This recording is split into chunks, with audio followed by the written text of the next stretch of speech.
मौलाना मुकर्रम कासमी, अध्यक्ष जमीयत उलमा ज़िला मुजफ्फरनगर। अच्छा मौलाना साहब, आप आए हैं कुब्बापुर, क्या बात हुई परिजनों से?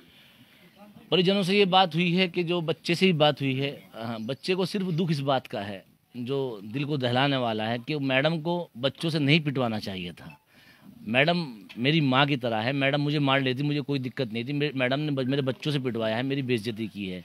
तो हम इसको ये अपील करने के लिए आए हैं कि एक तो इसको सांप्रदायिकता का माहौल न बनाया जाए।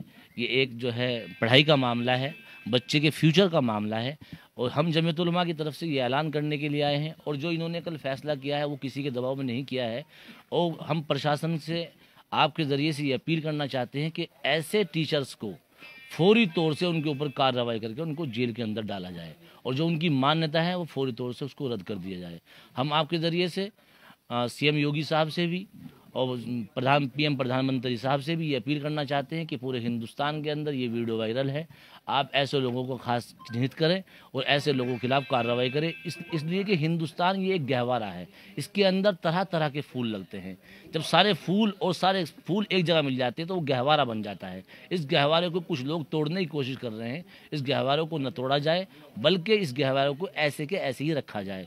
अब जमीयत उलमा आपके ज़रिए से ये अपील करना, ये ऐलान करना चाहती है कि आज से जमीयत उलमा ने इस बच्चे को अल्हम्दुलिल्लाह गोद लिया है। हज़रत मौलाना अरशद मदनी साहब की ईमा पर यहाँ तशरीफ़ लाए हैं, हमने इसको गोद लिया है। और जमीयत उलमा आज से लेके और जब तक ये बच्चा पढ़ना चाहेगा, इंशाअल्लाह जमीयत उलमा अपने खर्चे से इस बच्चे को पढ़ाएगी।